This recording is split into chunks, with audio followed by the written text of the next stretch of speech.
We're good? And we have Andy? Andy, we have you? His name's there. Can he hear us? I guess we'll find out. All right, we're going to call the short meeting to order. We'll start with the pledge. I pledge allegiance to the flag of the United States of America and to the republic for which it stands, one nation, under God, indivisible, with liberty and justice for all. All right, we're going to have a short little meeting right now before trick-or-treating. I will start by having a motion to have Andy attend by Zoom. Second. All in favor? Aye. I'm an aye, so Andy. Andy, do we have you? Can you hear us? We think we have Andy's by Zoom. Just unmuted himself. Oh, maybe he couldn't. Did we just lose him? Hung up and came back. So if he can join us by Zoom, he will. You can always just use the phone, right? That's true. Do you want to just, should we just get him on the phone? Okay. While we try to get Andy on remotely, we will review and sign payroll. For the payroll period ending 10/28, we had payroll in the amount of $31,713.59. We also had accounts payable in the amount of $87,741.88. We had an ACH payment to Swayze of $241,000 and an ACH payment to the co-op of $702,695.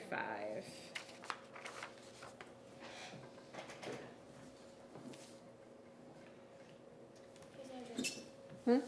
Here's Andrew. Hi, Andy. Hello. We're just doing accounts payable.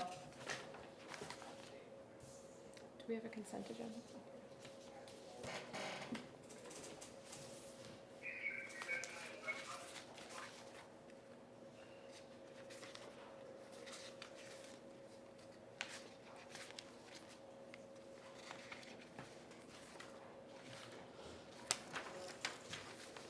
You all set? Okay. I'm listening. Once that is all signed, I'll take a motion to review and approve the consent agenda. Motion. Second. We'll take a roll call vote. Andy, do you want to vote on consent agenda? I'll abstain. Okay. John? Aye. Russ? Aye. Paul? Aye. I'm an aye. This week's consent agenda contains public minutes from 10/24, the rec manifest, treasurer's report, and building permits.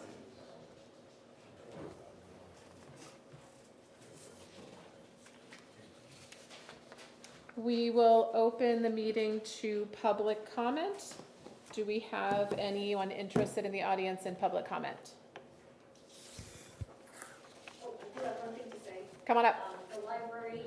the Name library got- and address first. Liz McConnell, I'm actually here about a library issue, so I'm a trustee of the library.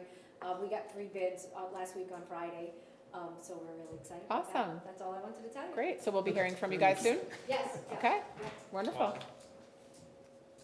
Any other public comment? All right, seeing none, we will close public comment at 2:35. And we'll move on to our one discussion action item for today, which is 2023 tax rate setting. I'll turn it over to Karen. I met with Catherine DeOliveira from DRA on Friday. Our preliminary our 2022 tax rate is $22.15. We have $2.6 million about in unassigned fund balance, which is money that is unexpended from our previous year's general fund and warrant articles. Generally, we like to retain close to $1 million of that amount towards to keep that in our fund balance, and then use the rest to buy down the tax rate. So I have provided you with 5 different options and what that does to the tax rate there. What I am recommending is that we retain 4.75% of our fund balance, which is $990,000.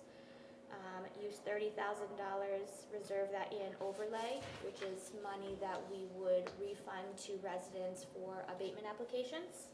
and then use about $1.6 million to buy down your tax rate. So that would equate to a tax rate of $23.53. So that's the bolded one here is your, That is the bolded one, preference? is my preference there. okay. There's different options, whether you wanted to retain 4.5% or 5 and 5.5%. So each of those options retains a little bit more money and uses less money to buy down your tax rate. So they each go up about 7 cents from there. So the town rate is going from $4.29. Under the new rate I'm proposing, it will reduce the town's rate to 3.87. And remind me what retained rate we did last year? Was it 4 point? Last year we retained 5%, Five. and it was just over $1 million is what we retained. I think it was $1,030,000. So because we have a little bit more in our fund balance, you're not feeling like we need to retain quite as high of a percent? Correct. So it seems where that comfort level is to try to retain about $1 million, and that gives us enough of a cushion. So come December, we're not struggling to pay the county and the school payments. It seems years that we've tried to be overly conservative and buy down the tax rate as much as possible. It's a struggle in December if the tax rate's not set by a certain date, the revenue's not coming in by a certain date, and we have bills to pay, it's a difficult balancing act.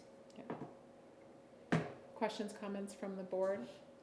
Paul, this is your first year setting the tax rate. Do you have questions kind of about the concept or how this works? I do. Okay, I figured you might. Well, I'm just in general, because I'm a little bit lost in the numbers at the moment, so. I mean, if you could give a general overview of how it operates, it would be helpful.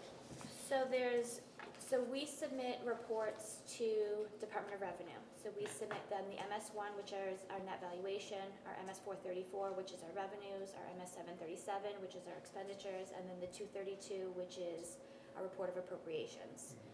Swayze's does the same, and the co-op does the same. And so we submit all of those to DRA, they review all of those forms, and then they set these school rates there. So the amount of money that we're using that is unassigned here is buying down the town side of the rate. So the school rate is set based off of their reports that they submit to them. They do a school, they call it an appropriation, where they take the 6 districts that are in the co-op, and then they divide that out to allocate what portion of the co-op we're responsible for versus the other 5 towns in the SAO. And they do the same with the county apportionment as well. So when you say retain a certain percentage of the fund balance meaning? That's money that is unexpended from the previous year's budget and warrant articles.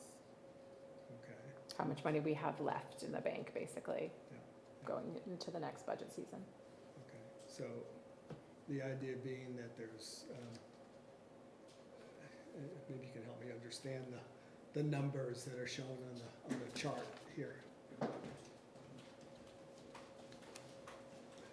This is the amount of money that we have that is left over, 2.6. The 2.67 million. So if we were to reserve 8%, that's what it would look like. If we wanted to retain 5%, that's the number. If we wanted to retain 1% or 0.5%.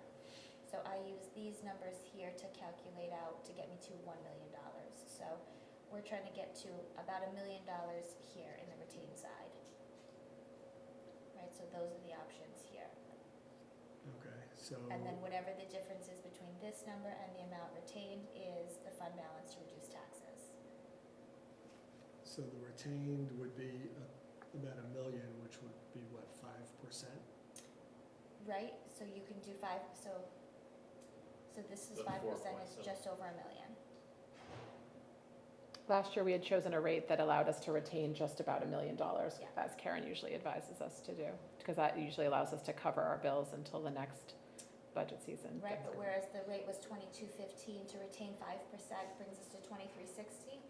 So trying to be a little bit more conservative, but not overly conservative. That's why usually I try to go 4.5, 5, 5.5, and 6%.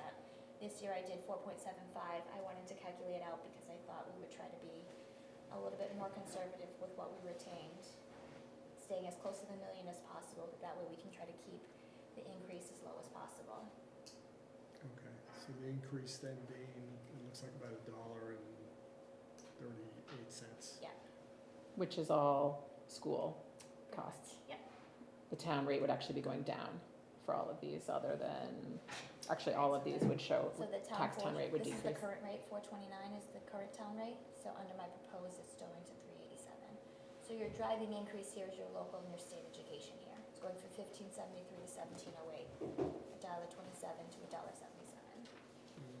Your county's portion is going down 5 cents.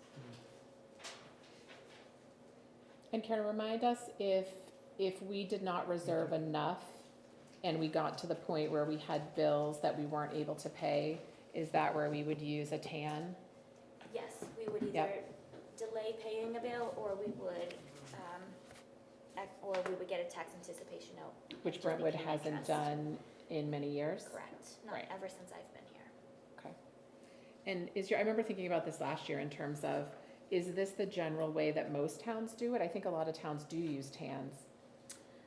I think some of them do, especially the ones that are on like a fiscal budget. Yep, but We we've haven't usually had been to. able, and then it saves us the interest on the TAN. Yep. Yep. Okay. Do you know when we reserved $1 million last year, how close we came? Did you feel like we had wiggle room, or was it tight? It seems comfortable right now. My first tax rate setting here, we were overly conservative. I wasn't sure sort of where we needed to sit Yep. here. And so we let the board members decide, and I wasn't overly aggressive with how much we should retain or not retain. And we really felt it that December. Overly aggressive in which direction? We were overly aggressive in keeping the tax rate increase as small Giving as back to possible. the taxpayers. And so they gave everything back to the taxpayers, and we reserved very little. And then that December, we didn't pay we paid the county and we didn't pay the schools. We had to wait until all of our tax revenue came in before we could make our county payment, before we could make our co-op payment. Are there any penalties if we pay co-op or school late? They haven't charged us a penalty. There is a steep penalty to pay the county bill late, so that's why we pay that one first, so we make the schools wait. Gotcha. I would rather not be in this situation at all. I agree. Right, running out of money as a task, the fiduciary agents of the town, it's generally not good to run out of money when you have bills on Karen's desk. Is the reserve like a surplus, if you will? I mean, above and beyond, like what's It's like an otherwise imaginary budgeted? surplus, yes. It's not real money that's sitting in a bank somewhere. Okay, It's just awkward because, right, with the way the budget year goes, you have to set the tax rate in October or so, but you're still paying bills through December and then through March when your new budget passes. So it's like we have to be able to kind of float, to cover our bills until the new money comes in. So everyone will start paying their tax bills early December. And so theoretically, you could get into a period, mostly just like December, right? Where It's you just- could, yeah. you could not, if people have not paid their tax bills quickly enough to keep up with our bills, we could get tight where we don't have the cash flow to pay our bills. okay, so it's not really a supplemental, like, Correct. it's just sort of a budget, if you Correct. will. Yeah, There's not $1 million sitting there waiting to be spent. Yeah. I certainly am in favor of supporting Karen, what you feel is right to do.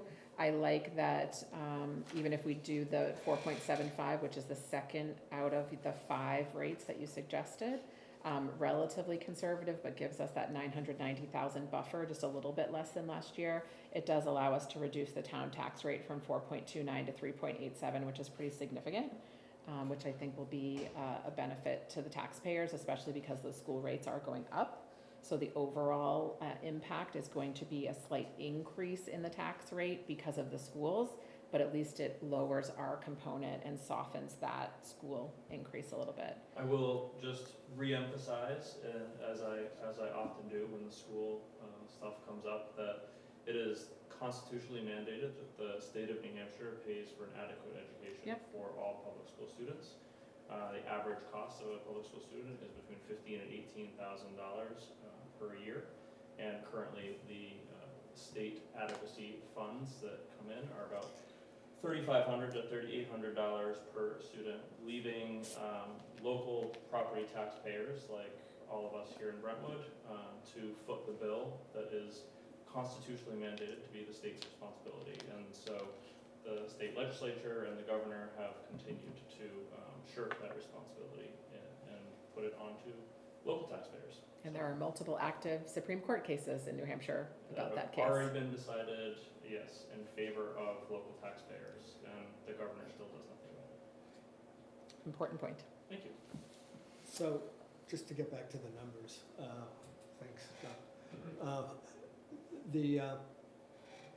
The numbers that you're proposing, the range anywhere is from a rate of 2346 to, looks like 2388. Correct. Okay. And on either side of that number, you know, it wouldn't make any sense, is what you're saying? I think if you did 2353 or above, I think we would be fine. I think 2346, I think, is a little bit too conservative in what you're choosing to retain. Because the retention there would be what, 938? 9.3 is. Is there an issue with just doing what the suggested rate is? I'd like to make that Oh, motion. you're asking? Yeah. No, I'm just trying to understand it, John. It's my first time doing this, so I'm just trying to get an understanding of what the. I think, I mean, that's up to us, right? We will vote, and so if the select board wanted to really push the envelope and lower the tax rate that much more, we just run the risk that then we have some special meetings in December about how to pay bills that we can't pay. Yeah. So there's that buffer room. And again, I'm trying to figure out, and again. Yeah.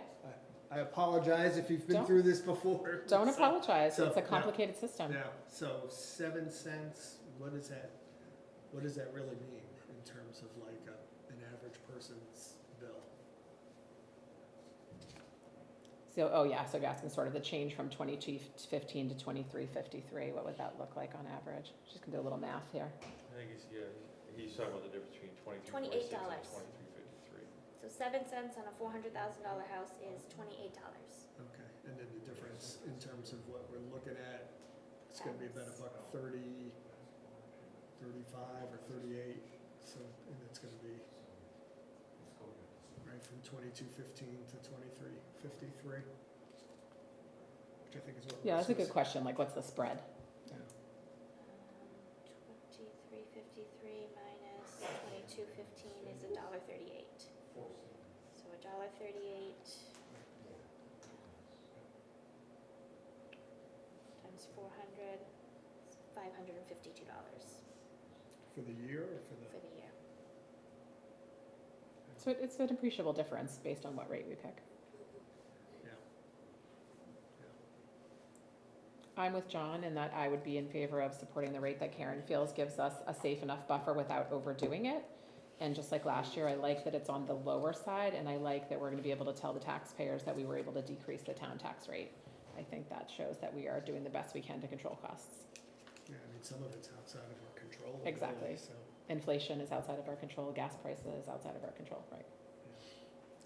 So I think John had made a motion to put forward the 4.75 fund balance retainer.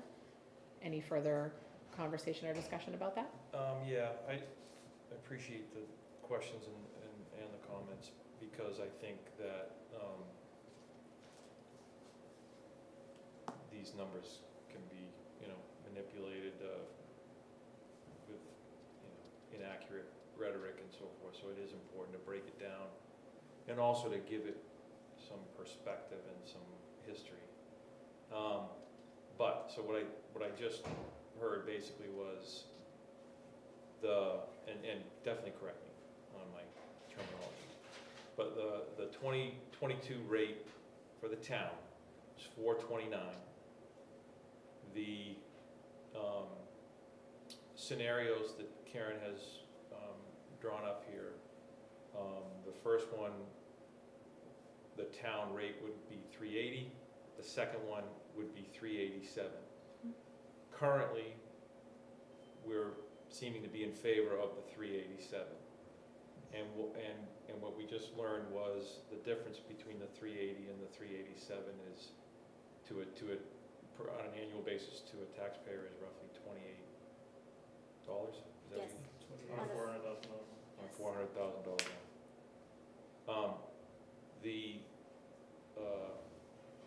The central issue, though, it seems to be clear.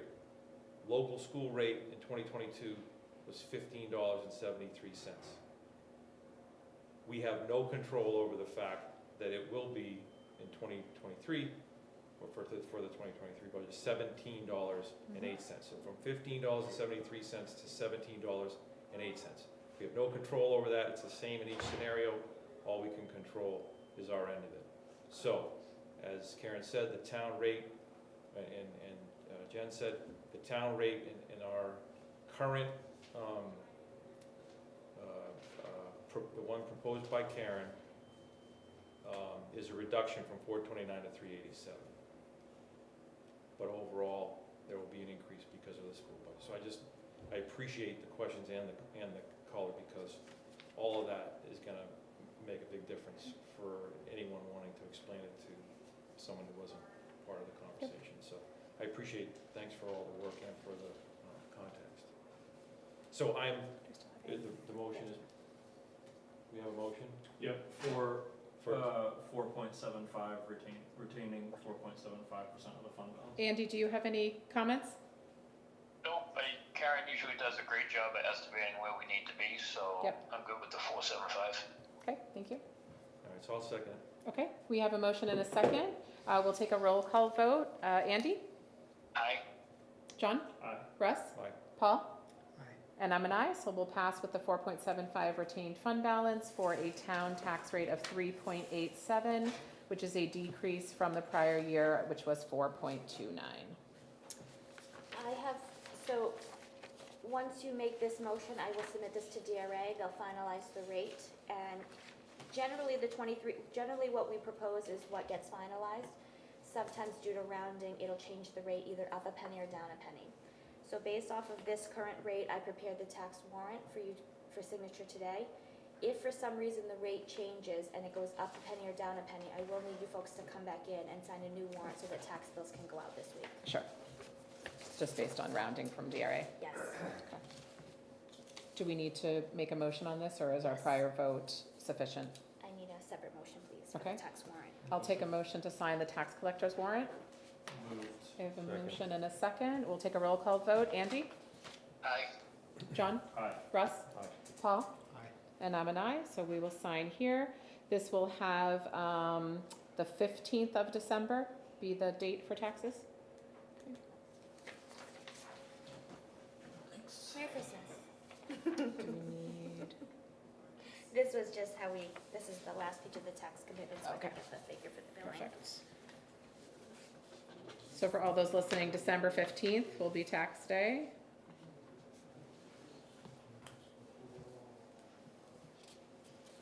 All set? All right. Any regular business? Karen, do you have anything else for us? Not for today, no.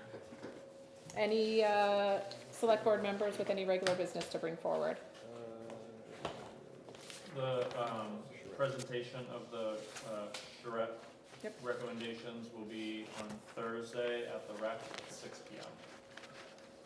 All are welcome. And did we determine if that could be videotaped? I think there were some discussions back and forth about that, weren't there? I can bring this over and set it up if you want to push play. Sure. All right, Yeah, so the charrette on, the presentation on Thursday, 6 p.m. November 2nd. At the rec. So Yep. That's this Thursday, right, okay.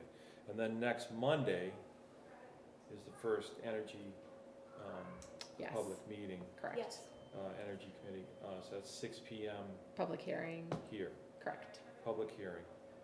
That'll be before the next time we meet, so. Good reminder. It's the first of two, Right. and my assumption is they're basically identical, right? Yeah. The second one will be November 15th. Thank you for bringing that up. Yep. Any other board members with board business? I think so. Andy, do you have anything? Nope, I'm good. Okay. Any non-public for us? No? Any other board business before we adjourn? I'll take a motion to adjourn. So moved. Second. I'll take a roll call. Andy? Aye. John? Aye. Russ? Aye. Paul? Aye. I'm an aye, so we will adjourn at 2:57. Thank you all. Thank you, Karen, for crunching the numbers for us, as always. Good night. Yeah, thanks, Karen. Next Tuesday, we have budgets, amphitheater, public hearing, non-public. Eat Okay. something before you come, Eat please. something. Eat something. Bring a snack. I'll be abroad. Let's, Where are you gonna be? Angola. Zoom? It's a real place. it's a real place. Zoom, yes or